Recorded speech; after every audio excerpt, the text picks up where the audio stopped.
نبیوں کی فہرست میں اپنے حبیب کو شان عطا فرمائی، اپنے حبیب کو بالکل نرالا مقام عطا فرمایا، منفرد مقام عطا فرمایا۔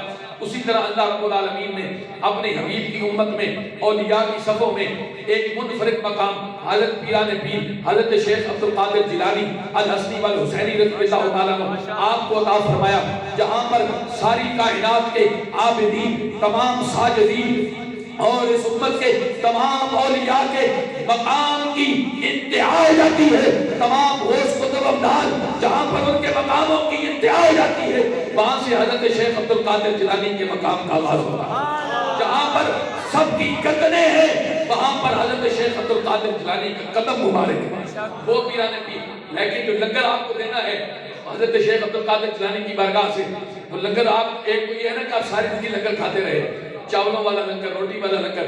آج میں نے حضور غوث پاک کی سیرت کا لنگر آپ کو پیش کرنا ہے کہ ہم نے صرف چاول نہیں کھانے، ہم نے صرف گیانی کے لنگر نہیں کھانے، گیانی کی محفلیں نہیں سجانی، بلکہ ہم نے دیکھنا ہے کہ حضور غوث پاک کی سیرت کیا ہے، حضور غوث پاک کا کردار کیا ہے۔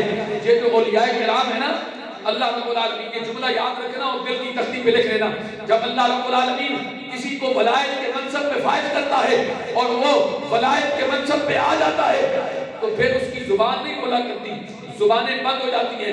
اس کی زبان بولتی ہے تو اللہ کا ذکر کرتی ہے، اس کی زبان بولتی ہے تو اللہ کی تسبیح پڑھتی ہے، لیکن پھر اللہ کے ولیوں کا کردار بولتا ہے، اور جب کردار بولتا ہے تو پھر دبے دبے لاکھ ہندو کلمہ پڑھ کے مسلمان ہو جاتے ہیں۔ جب کردار بولتا ہے تو پھر چور بھی آتا ہے تو کتب بنا دیا جاتا ہے، اور جب کردار بولتا ہے تو پھر ڈاکوؤں کا سردار بھی عبد القادر جیلانی کے ہاتھ پہ توبہ کر کے جو ہے وہ سچا اللہ کا ولی بنا دیا جاتا ہے، اس لیے کہ وہاں پر زبانیں نہیں بول رہی تھی، وہاں پہ اللہ کے ولیوں کا کردار بول رہی تھی۔ اللہ نے کرامی توجہ رکھیے گا، اللہ یہ جو ولیوں کی نسبت ہے قبلہ عبد الواحد نقشبندی صاحب، یہ نقشبندی ہیں، عطاری بیٹھے ہیں، چشتی بیٹھے ہیں، سہروردی بیٹھے ہیں، یہ ساری نسبتیں ہیں۔ آپ کہیں گے جناب یہ نسبتیں کیوں ضروری ہیں، کسی کا بیعت ہونا کیوں ضروری ہے، کامل مرشد کیوں ضروری ہے؟ میں جلدی سے یہ بات بھی سمجھاتا چلوں۔ آج یاد رکھیے اللہ رب العالمین نے قرآن میں بڑے واضح الفاظ میں فرمایا، اے ایمان والو تقوی اختیار کرو، یا ایھا الذین آمنوا اتقوا اللہ، اے ایمان والو تقوی اختیار کرو، اللہ سے ڈرو۔ تقوی کیا ہے؟ علماء بیٹھے ہیں، تقوی نماز تقوی ہے، روزہ تقوی ہے، تقوی کے حصول کا ذریعہ ہے، نماز تقوی کے حصول کا ذریعہ ہے، روزہ تقوی کے حصول کا ذریعہ ہے، زکوٰۃ تقوی کے حصول کا ذریعہ ہے، یہ تسبیح و تحلیل تقوی کے حصول کا ذریعہ ہے، یہ نوافل کی کثرت تقوی کے حصول کا ذریعہ ہے، اور یہ صدقات و خیرات یہ تقوی کے حصول کا ذریعہ ہے۔ مطلب کیا ہے؟ اللہ کے قرآن کی آیت کی ترتیب یہ ہے کہ جب ایمان بھی پلے ہو، جب تقوی بھی پلے ہو، مطلب کیا؟ ایمان بھی ہو، نماز بھی ہو، روزہ بھی ہو، حج بھی ہو، زکوٰۃ بھی ہو، تسبیح و تحلیل بھی ہو، صدقات و خیرات بھی ہو، جب ساری چیزیں موجود ہوں تو اس کے بعد فرمایا اب ایمان اور اس تقوی کی حفاظت کے لیے وَكُونُوا مَعَ الصَّادِقِينَ، اب سچوں کا سنگ بھی ضروری ہے۔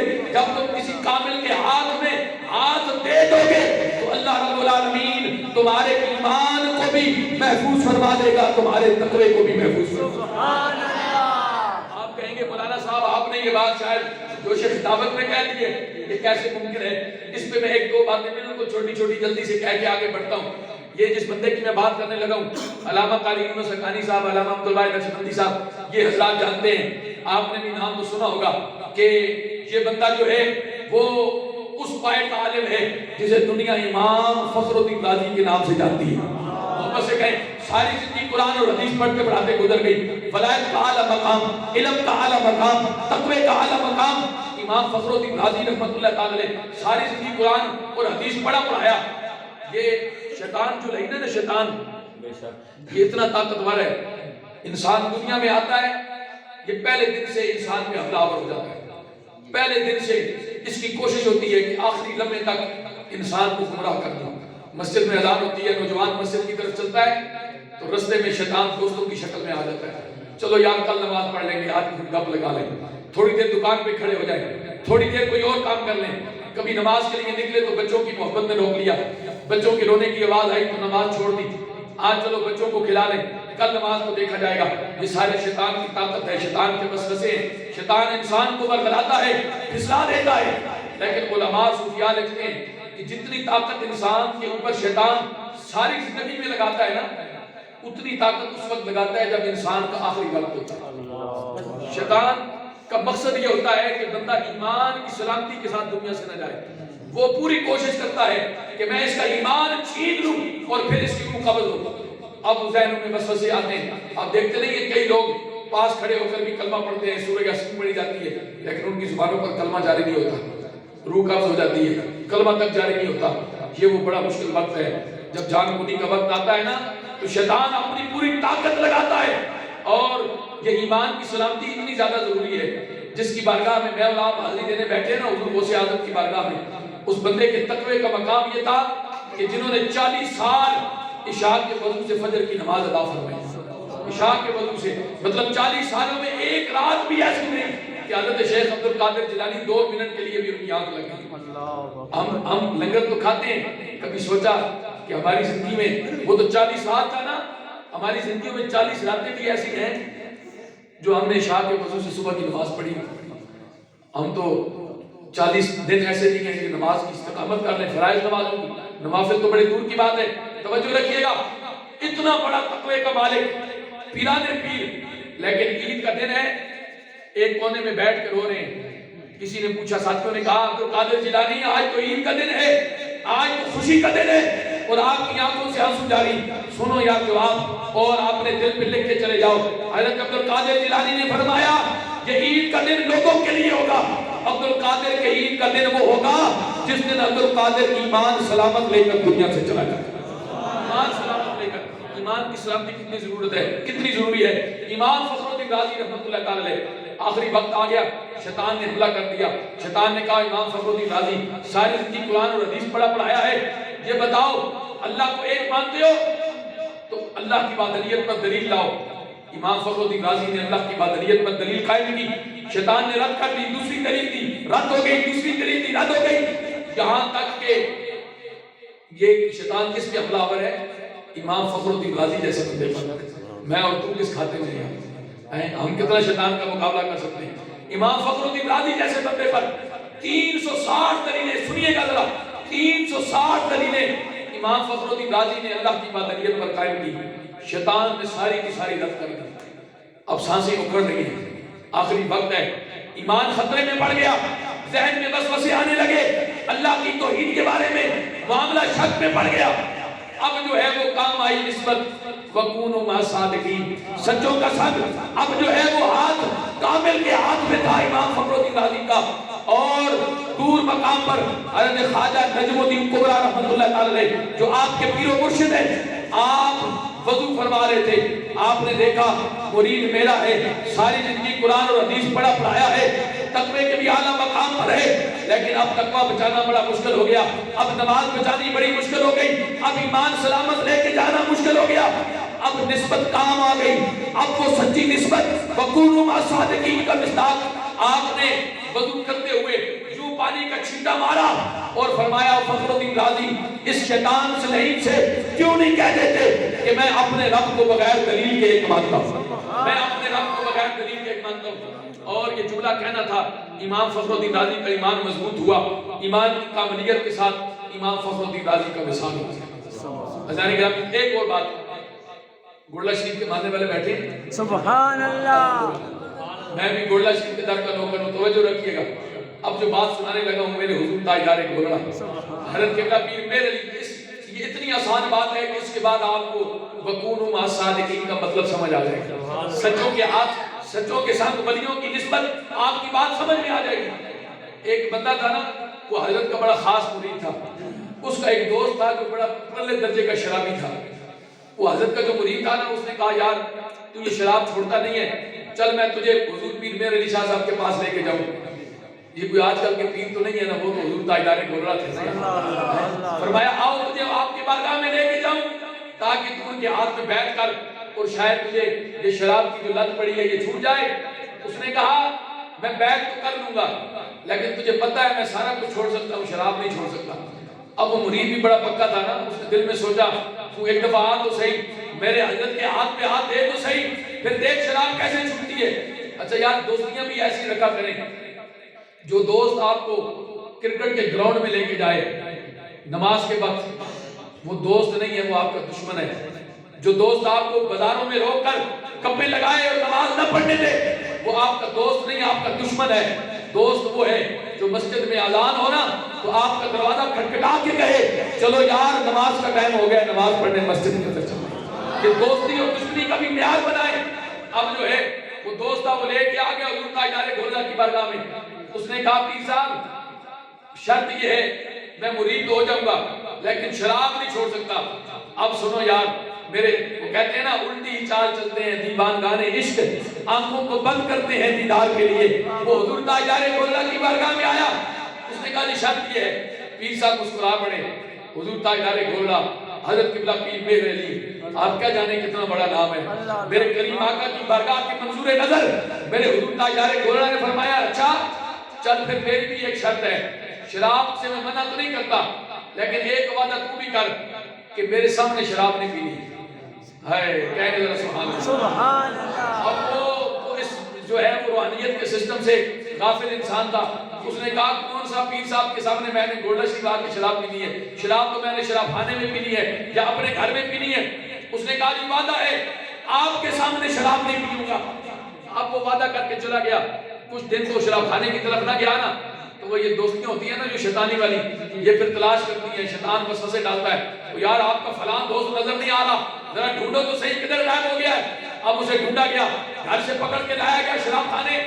اب اس کا بھی بڑا دل للچا رہا تھا، بڑے دن ہو گئے تھے شراب نہیں پی۔ اب شراب خانے میں پہنچا نا تو دوستوں میں بیٹھ گیا، گپیں شروع ہوئی، شراب پیالے میں ڈل گئی۔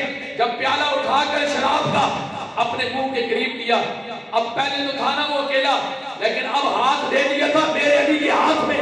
اب جو ہے وہ کونوا مع الصادقین، اب سچوں کا سنگ نصیب ہو گیا تھا۔ اب جب پیالہ نزدیک کیا نا یوں نگاہ اٹھی سامنے، دیکھا دروازے پر حضور تاجدار گولڑا کھڑے ہو گئے۔ حضور پیر مہر علی شاہ دروازے پہ کھڑے، کام شروع ہو گیا، پیالہ رکھ دیا، دیکھا تو نظر نہیں آئے، سوچا کہ یہ میرا وسوسہ ہے، دوبارہ پھر پیالہ اٹھایا، پھر نظر پڑی، پھر حضور تاجدار گولڑا سامنے کھڑے ہیں، پیالہ رکھ دیا، بوتل اٹھائی، گھر کی طرف بھاگ پڑا۔ گھر میں پہنچا نا دروازے کو کنڈی لگا دی، دل میں سوچا چلے یہاں پہ تو معاملہ بن جائے گا، جہاں پہ تو شراب پی لوں گا۔ اب جب شراب کی بوتل منہ کے قریب کی تو پھر دیکھا حضور تاجدار گولڑا سامنے کھڑے ہیں۔ اب وعدہ کیا ہوا تھا کہ میرے سامنے شراب نہیں پینی، اب ہر طرف میرے علی نظر آ رہے ہیں، اب ہر طرف میرے علی نظر آ رہے ہیں۔ سمجھ گیا کہ کہانی کوئی اور ہو گئی ہے، بوتل کو توڑا، وہاں سے بھاگا ہوا حضور تاجدار گولڑا کی بارگاہ میں پہنچا، قدموں میں گر پڑا، کہنے لگا حضرت اگر آپ نے نگاہوں سے ہٹنا ہی نہیں تھا تو پھر مجھ سے وعدہ کیوں لیا؟ میرے حضور تاجدار گولڑا مسکرا کے کہنے لگے ابے او نادان تجھے پتا نہیں کہ جب لڑ سچوں کا پکڑ لیا جائے مرید میرا ہو اور میں اسے گمراہ ہونے دوں، یہ ممکن کیسے ہے؟ تو یہ ہے سچوں کا سنگ ہونے کا فائدہ کہ وَكُونُوا مَعَ الصَّادِقِينَ، جب سچوں کے سنگ لگ جاؤ گے پھر تمہاری نمازیں بھی بچ جائیں گی، پھر تمہارے سجدے بھی بچ جائیں گے، پھر تمہارے روزے بھی بچ جائیں گے، پھر تمہارے تقوی کی بھی حفاظت ہوگی، تمہارے ایمان کی بھی حفاظت ہوگی۔ سمجھ آ گئی؟ اب آئیے ذرا میں آخری جو سیرت کا پہلو بتانا چاہتا ہوں۔ حضور غوث پاک رضی اللہ تعالیٰ عنہ حضرت شیخ عبد القادر جیلانی الحسنی والحسینی، آج لوگ کہتے ہیں علامہ عبدالواحد نقشبندی صاحب، قبلہ علامہ قاری یونس حقانی صاحب دعا کریں، دعا کریں جی حالات بڑے خراب ہو گئے، اولاد بڑی نافرمان ہو گئی ہے، اولاد بڑی نافرمان ہو گئی ہے، نماز نہیں پڑھتی، قرآن کی تلاوت نہیں کرتی، ماں باپ کی بات نہیں سنتی، اور بڑا مسئلہ ہے جی جوان ہو رہے ہیں، جوانی کی طرف جا رہے ہیں، لیکن گھر میں ہر بندے کو یہ ٹینشن ہے نا تقریباً ہر بندہ پریشان ہے۔ توجہ رکھیے گا، وہ بزرگوں کو اپنے ہاتھ میں چھوڑ دیں، دو بندے دیکھ لیں ذرا سر میں لگے زمینوں، باقی یہ بات توجہ سے سنیں، بیٹھ جاؤ بیٹا، بیٹھ جاؤ بیٹا، بیٹھ جاؤ، بس آپ کی باقی توجہ ادھر رکھیں۔ استاد جی دعا کریں، توجہ ہے نا سب کی، کہیں ذرا سارے سبحان اللہ، سب بولے کہیں سبحان اللہ۔ استاد جی دعا کریں کہ اولاد نافرمان ہو گئی۔ میں نے کہا اولاد نافرمان کیوں نہ ہو؟ باپ جو ہے وہ کبھی مسجد کے قریب نہیں آیا، باپ نے کبھی اللہ کا قرآن کھول کے پڑھا نہیں، باپ نے کبھی اذان کی آواز سن کر مسجد میں جانے کی زحمت نہیں کی، باپ کبھی جو ہے وہ روزوں کا پابند نہ ہوا، باپ کبھی جو ہے وہ صدقات و خیرات اس نے کبھی کیا نہیں، بس مال جمع کرتا رہا۔ اب اس کی اولاد فرما بردار کیسے ہو جائے؟ توجہ رکھیے گا، اب اس کی اولاد فرما بردار کیسے ہو جائے؟ اب میں جو پیغام دینے لگا ہوں بس وہ سمجھنا ہے آپ چاہتے ہیں کہ اولادیں فرما بردار ہو جائیں، اگر آپ چاہتے ہیں کہ اولادیں نیک ہو جائیں، تو آؤ میں آپ کو نسخہ بتانے لگا ہوں۔ نسخہ بھی کوئی عام نہیں، نسخہ بھی حضور غوث بغداد، حضور غوث جیلانی، حضرت شیخ عبد القادر جیلانی الحسنی والحسینی آپ کی بارگاہ کو بتانے لگا ہوں، وہاں پہ لے کے جاتا ہوں۔ آپ کے والد گرامی حضرت سید ابو صالح موسیٰ جدی دوست رحمۃ اللہ تعالی علیہ، کہیں سارے سبحان اللہ۔ سبحان اللہ۔ یہ حضور غوث پاک کے والد کا نام ہے۔ آپ کے والد گرامی شام کا وقت ہے نا افطاری کا، روزے کی حالت میں اللہ اللہ، بہت بڑے اللہ کے ولی، کیا بات ہے، کیا بات حالت روزہ میں جوانی میں افطاری کا وقت ہوا، پاس کچھ نہیں ہے، ایک نہر کے کنارے پہ کھڑے ہیں، ایک سیب تیرتا ہوا آیا، اللہ اکبر۔ آپ نے وہ سیب اٹھایا۔ یہ واقعہ تو آپ نے بار بار سنا ہوگا، لیکن میں اس میں جو نتیجہ دینا چاہتا ہوں، آدھا سیب کھایا نا، آدھا، تو خیال آیا ابو صالح تو نے تو جس کا سیب ہے اس سے اجازت ہی نہیں دی، اللہ، اور بغیر اجازت کے آدھا سیب کھا گیا۔ یہ نہ ہو اس آدھے سیب کی وجہ سے تیرے سارے سجدے برباد ہو جائیں، تیری ساری نیکیاں برباد ہو جائیں، قیامت کے دن پکڑ ہو جائے۔ اب یہاں پہ رک کے ذرا سوچیں، وہاں پہ تو آدھا سیب تھا، ہم نے زندگی میں کتنے ایسے سیب کھائے ہیں۔ یہ ہنسنے کا مقام نہیں ہے، یہ رونے کا مقام ہے۔ ہم تو ریڈی بھی کھڑے ہوتے ہیں، کچھ لینا ہو یا نہ لینا ہو، ویسے بھی اٹھا کے چکتے چکتے ہی کام کر جاتے ہیں۔ مونگ پھلی کی ریڑھی میں بھی کھڑے ہو جائیں تو 10-12 دانے تو ویسے ہی کھا لیتے ہیں، اپنے سے کمزور کاٹ کھاتے ہیں۔ پراپرٹیاں اور جائیدادیں تو ہمارے پتہ نہیں بے حساب ہے نا قبضے میں، لیکن یہ چھوٹی چھوٹی چیزیں بھی ہمیں کبھی ہماری توجہ اس طرف بھی نہیں ہوئی۔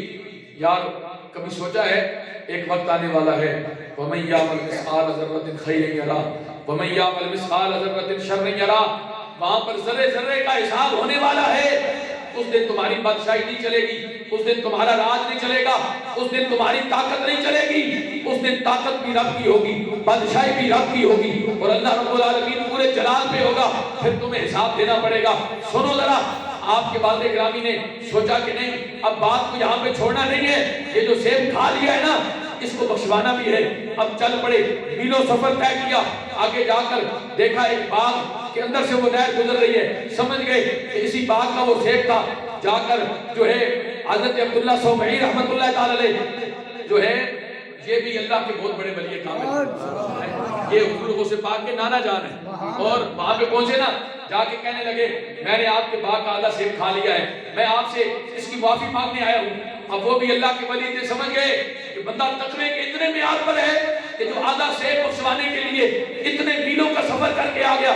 آپ نے فرمایا بخشش تو ہو جائے گی لیکن شرطیں دو ہیں، ایک تو یہ ہے کہ 10 سال تک تجھے اس باغ میں نوکری کرنی پڑے گی، اس باغ کی رکھوالی کرنی پڑے گی۔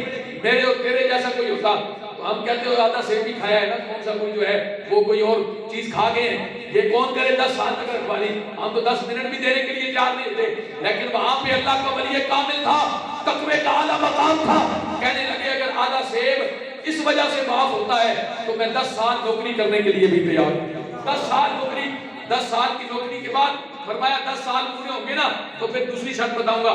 10 سال کی خدمت کی، 10 سال پورے ہوئے تو آپ نے آپ کی جوانی کو دیکھا، آپ کی صبح و شام کو دیکھا، آپ کے دن و رات کو دیکھا، تقوی کے اعلیٰ مقام پہ پایا تو فرمایا دوسری شرط یہ ہے کہ میری ایک بیٹی ہے جس کے ساتھ تم نے نکاح کرنا ہے، اور بیٹی ایسی ہے جو بول بھی نہیں سکتی، جو چل بھی نہیں سکتی، جو دیکھ بھی نہیں سکتی، جو سن بھی نہیں سکتی۔